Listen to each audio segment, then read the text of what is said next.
Assalamualaikum warahmatullahi wabarakatuh. Izin ingin memperkenalkan diri, Taruna Muda Sekolah Tinggi Ilmu Pelayaran Indonesia, kelas Teknika 2 Alfa, NRP 568252 Izin Ibu, saya ingin mengerjakan tugas remedial kelistrikan kapal praktek. Jadi mula-mula saya akan membahas berbagai macam jenis komponen pasif, yaitu kapasitor dan resistor. Yang pertama ada kapasitor polar atau kapasitor elektrolit. Jadi penjelasannya, komponen ini yang memiliki dua kutub berbeda, yaitu positif, kakinya dia lebih panjang, dan negatif, dia kakinya lebih pendek, atau ada tanda garis pada bodi tersebut. Fungsinya yaitu fungsi utama sebagai penyimpan arus listrik sementara, memfilter riak gelombang pada power supply agar arus DC yang dihasilkan itu lebih stabil atau lebih halus,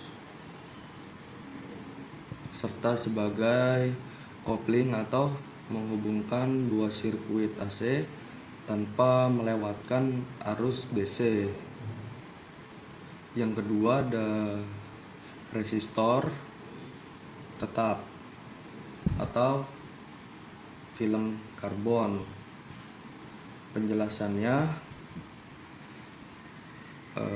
resistor yang nilai hambatan atau resistansinya konstan, tidak bisa diubah-ubah.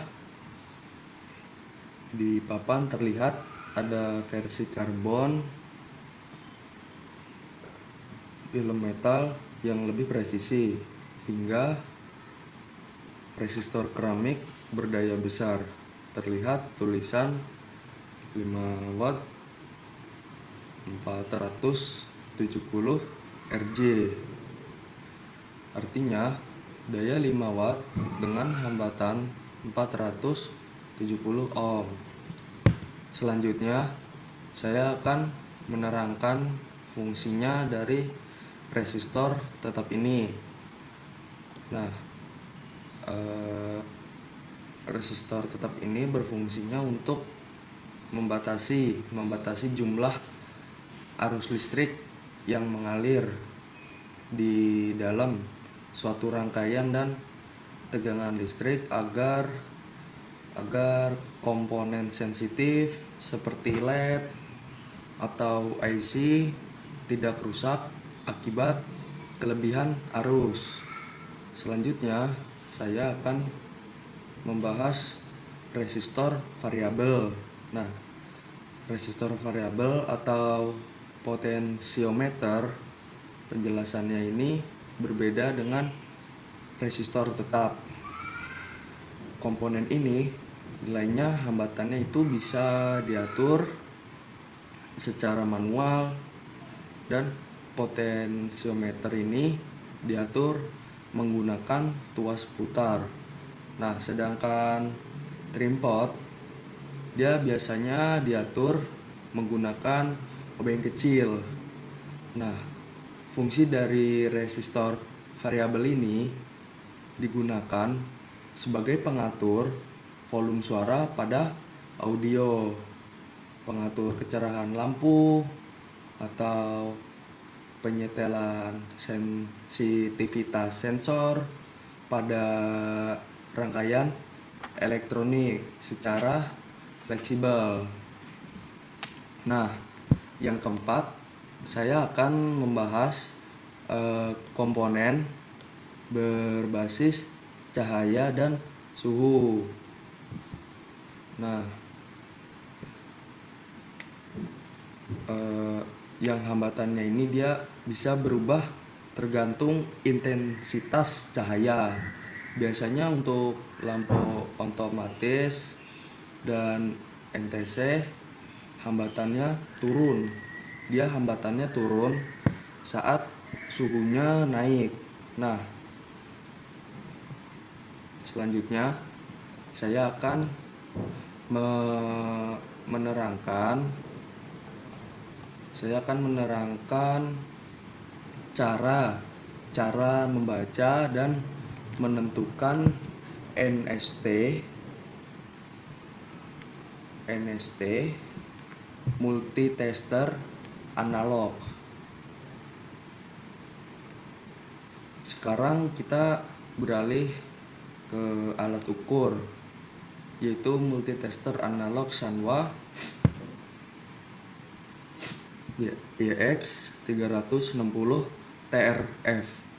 Nah, cara menentukan NST-nya itu kita harus paham apa itu NST atau nilai skala kecilnya, terkecil. Rumus umum NST itu dia selisih dua angka berdampingan dibagi jumlah strip dibagi jumlah strip di antara kedua angka tersebut. Contoh penerapan nyatanya itu seperti saat membaca skala ohmmeter. Nah, ohmmeter paling atas. Kita harus memperhatikan terlebih dahulu skala ohmmeter bergerak dari kanan, dari 0 menuju ke kiri tak terhingga. Skalanya itu dia tidak linear. Misalnya di antara angka 0 dan 2 ada 10 garis strip kecil, selisihnya adalah 2 dikurang 0. Hasilnya adalah 2. Jumlah stripnya ada 10, maka NST di area tersebut adalah 2/10 atau hasilnya 0,2 ohm. Jadi setiap satu strip kecil itu dia bernilai 0,2.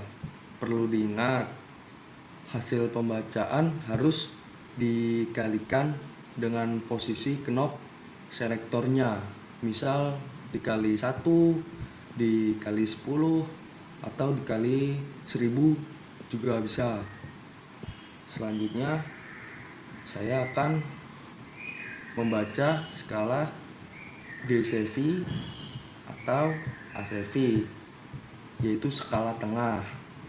Nah, skala ini dia tuh lebih ke linear dari sisi kiri ke kanan. Nah,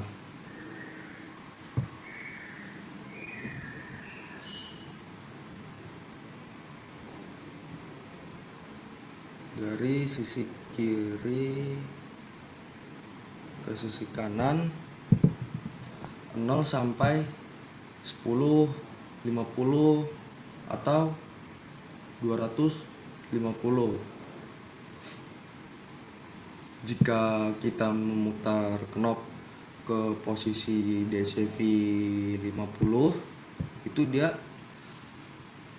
kita bisa melihat maka garis skala yang di ujung kanannya itu di angka 50.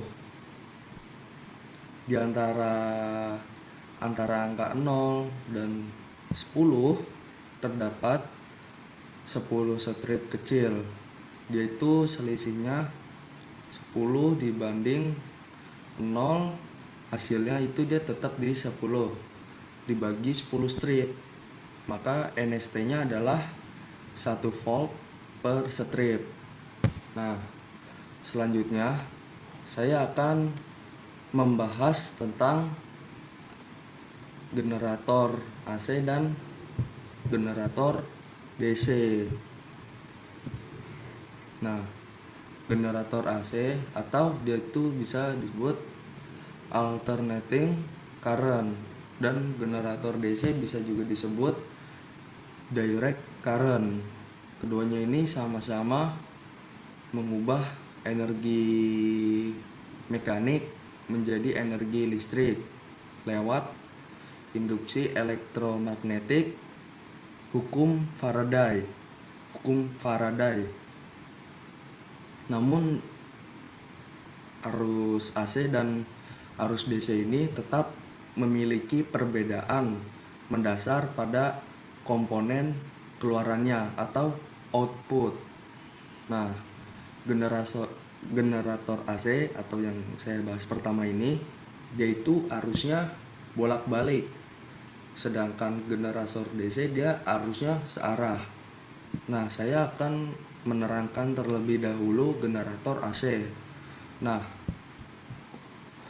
komponen kuncinya itu dia itu menggunakan slip ring atau cincin gendong. Dia itu berbentuk lingkaran penuh yang terhubung ke masing-masing ujung kumparannya atau lobnya. Nah, cara kerja dan output generator AC ini juga berbeda dengan cara kerja generator DC. Jadi generator AC ini dia bekerja saat kumparannya itu dia berputar di antara kutub magnet utara dan selatan. Arus yang diinduksi itu arahnya terus bisa berubah-ubah secara periodik. Kenapa bisa berubah-ubah terus-menerus secara periodik? Karena cincinnya itu utuh. Arus yang dialirkan ke beban luar atau external circuit, otomatis dia ikut bolak-balik membentuk gelombang sinusoidal. Itu adalah cara kerja generator AC. Berbeda dengan generator DC yang saya bilang tadi, dia lebih ke arusnya searah. Nah, komponen kunci dia itu menggunakan komutator atau cincin belah. Beda dengan generator AC yang menggunakan cincin utuh. Nah, cincin ini terbelah menjadi dua bagian ataupun dia bisa lebih dari dua bagian, terpisahkan oleh isolator.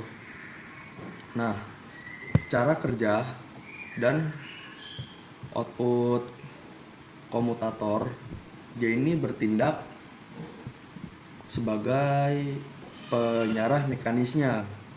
Jadi setiap kali kumparan berputar melewati posisi vertikal atau yang lurus-lurus itu, di mana arah arus dalam kumparan akan otomatis dia akan berbalik. Komutator secara otomatis dia akan bisa bertukar kontak dengan sikat atau bisa kita sebut sebagai brus. Nah, hasilnya itu arus yang keluar ke beban luar itu arahnya selalu sama dan tetap searah. Berbeda dengan generator AC yang dia arus yang dihasilkan tidak stabil dan selalu berbolak-balik terus-menerus. Karena generator DC ini dia lebih stabil dalam penyuplaian arus listriknya. Meskipun arus DC ini dia berbentuk denyut atau ripple. Mungkin sekian, hanya ini saja yang bisa saya terangkan dalam soal-soal Ibu dosen Nurul Fajri Irawan yang telah berikan di dalam Edlink. Maaf bila ada kesalahan atau kekurangan dalam penyebutan katanya. Saya akhiri, wabillahi taufiq hidayah. Wassalamualaikum warahmatullahi wabarakatuh. Selamat pagi.